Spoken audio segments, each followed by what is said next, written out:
All right, just a couple of thoughts. One that's sort of deeply cosmic and another one that is fascinatingly disturbing, I think. You'll be the judge of this. Consider a couple of fundamental facts that has been gleaned in the past 60 years. That the ingredients, if you had asked your chemistry teacher 50 years ago, once you looked at that mysterious chart of boxes that sat in front of your class, the periodic table of elements, where did those elements come from? The chemistry teacher would actually not have an answer for you. They'll say, well, you dig them out of the earth. That's not where they come from. It took modern astrophysics to determine the origin of the chemical elements. We observe stars. We know what goes on in their center. They explode, laying bare their contents. And what we have discovered is that the elements of the periodic table, that which we are made of, derive from the actions of stars that have manufactured the elements, exploded, scattered their enriched guts across the galaxy, contaminating or enriching gas clouds that then form a next generation of stars populated by planets and possibly life. And so, when you look at the ingredients of the universe, the number one ingredient is hydrogen. Next is helium. Next is hydrogen, helium, oxygen, carbon, nitrogen. Those are the top ingredients in the universe. Now you say, well, okay, that's kind of cool. Well, and you look at Earth, because we like thinking of ourselves as special, we say, oh, we're special. Well, what are we made of? Well, what's the number one sort of molecule in the body? It's water. It's water. Well, what's water made of? H2O, hydrogen and oxygen. Hydrogen and oxygen. In fact, if you rank the elements in the human body, with the exception of helium, which is chemically inert, useless to you for any reason other than just to inhale it and sound like Mickey Mouse, you can't die from helium unless that's all you breathe. Number one in the human body is hydrogen. Matches the universe. Number two is oxygen. Matches the universe. Number three, carbon. Matches the universe. Number four, nitrogen. Matches the universe. And for each of us, the fifth element, other, is the same in both places. Okay? Other. So, we learned in the last 50 years that, of course, not only do we exist in this universe, it is the universe itself that exists within us. And had we been made of some rare isotope of bismuth, you would have arguments, hey, we're something special. But there are people who are upset by that fact, saying, well, will that mean we're not special? Well, I think it's special in another kind of way. Because when you look up at the night sky, it's no longer we're here and that's there. It's that we are part of that. And that association, for me, is actually quite enlightening and ennobling and enriching. In fact, it's almost spiritual, looking up at the night sky and finding a sense of belonging, given what we've learned about the night sky. And so now we have ourselves. Now, are we alone in the universe? We're made of the most common ingredients there are. And our chemistry is based on carbon. Carbon is the most chemically active ingredient in the entire periodic table. If you were to find a chemistry on which to base something really complex called life, you would base it on carbon. Carbon is like the fourth most abundant ingredient in the universe. Isn't that rare? You can make more molecules out of carbon than you can all other kinds of molecules combined.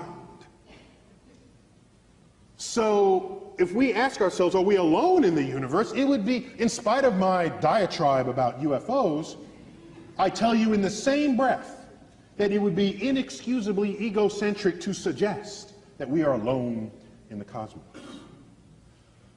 The chemistry is too rich to declare that. The universe, too vast. There are more stars in the universe than grains of sand in all the beaches of the world. There are more stars in the universe than all the sounds and words ever uttered by all humans who have ever lived. To say we're alone in the universe. No, we haven't found life outside of Earth yet. We're looking, haven't looked very far yet. Galaxies this big, we looked about that far. But we're looking. And how about life on Earth? How is it hard to form? Just because we don't know how to do it in the lab doesn't mean nature had problems. So it may be, given that information, that given the right ingredients, which are everywhere, life may be inevitable, an inevitable consequence of complex chemistry. If that's the case, we look around our own solar system, we look at Mars. All the evidence suggests that Mars was once a wet, fertile place, an oasis. There are dried riverbeds and floodplains and river deltas and meandering rivers. It's all bone dry now. Something bad happened on Mars. Some knobs got turned in its environment that left it the way it is right now. Some bad knobs got turned on Venus, too. Runaway greenhouse effect. You saw the clip on that. 900 degrees Fahrenheit on Venus. Some knobs got turned there, too. People say, why spend money up there when we spend it? Because up there we might learn about down here, okay? I don't want a runaway greenhouse effect here. Venus is the best example in the solar system of a planet gone bad. Let's learn about that first. So, it turns out we learned that asteroid impacts, when they hit, can cast rocks in their surrounding areas into space with escape velocity, so they never come back to the planet from which it was launched. If Mars was wet and fertile before Earth was, as all evidence suggests, and if Mars had life before Earth had life, it is possible for there to have been bacterial stowaways in the nooks and crannies of the rocks that were cast into space. There's some hardy bacteria that we already know exists on Earth. Survives extreme temperatures, pressures, freeze-dried, reconstituted, radiation. The hostile environment of space would be nothing to some of these bacteria. It may be that life on Earth was seeded by bacterial stowaways on rocks that were cast free from Mars. This is a plausible scenario that's called panspermia, the transference of life from one planet to the next. If that's the case, that makes all of us descendants of Martians. I want to alert you in advance. Now, let me give you a disturbing thought. A fascinatingly disturbing thought, and we'll leave you on that note.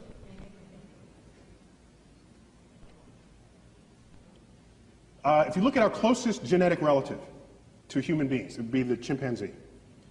We share like 98+% identical DNA. We are smarter than a chimpanzee. So let's invent a measure of intelligence that makes humans unique. Let's say intelligence is your ability to compose poetry, symphonies, do art, math, and science, let's say, okay? Let's make that as the arbitrary definition of intelligence for the moment. Chimps can't do any of that. Yet we share 98, 99% identical DNA. Okay? The most brilliant chimp there ever was maybe can do a little bit of sign language. Well, our toddlers can do that. Toddlers. So here's what concerns me deeply. Deeply. Everything that we are that distinguishes us from chimps emerges from that 1% difference in DNA. It has to, because that's the difference. The Hubble telescope, that's in that 1%. Maybe everything that we are that is not the chimp is not as smart compared to the chimp as we tell ourselves it is. Maybe the difference between constructing and launching a Hubble telescope and a chimp combining two finger motions as sign language, maybe that difference is not all that great. We tell ourselves it is, just the same way we label our books optical illusions. We tell ourselves it's a lot. Maybe it's almost nothing. How would we decide that? Imagine another life form that's 1% different from us in the direction that we are different from the chimp. Think about that. We got 1% difference and we're building the Hubble telescope. Go another 1%. What are we to they? We would be drooling, blithering idiots in their presence. That's what we would be. They would take Stephen Hawking and roll him in front of their primate researchers and say, well, this one is like the most brilliant among them because he can do sort of astrophysics in his head. Oh, isn't that cute? Little Johnny can do that too. Oh, that's so nice. Oh, in fact, Johnny just did that. Let me get it. It's on the refrigerator door. Here he is. He did it in his elementary school class. Think about how smart they would be. Quantum mechanics would be intuitive to their toddlers. Whole symphonies would be written by their children and, like I said, just put up on the refrigerator door the way our pasta collages are on our refrigerator doors. So the notion that we're going to find some intelligent life and have a conversation with it? When was the last time you stopped to have a conversation with a worm? Or bird? Oh, well, you might have had a conversation, but I don't think you expected an answer, all right? So, we don't have conversations with any other species on Earth with whom we have DNA in common. To believe that some intelligent other species is going to be interested in us enough to have a conversation? They'll look at our Hubble telescope and say, oh, isn't that quaint? Look at what they're doing. So I lay awake at nights wondering whether simply we as a species are simply too stupid to figure out the universe that we're investigating. And maybe we need some other species, 1% smarter than we are, for which string theory would be intuitive, for which all the greatest mysteries of the universe, from dark matter, dark energy, the origins of life, and all the frontiers of our thought would be something that they would just self-intuit. I'm jealous of that possibility because I want to be around for those discoveries.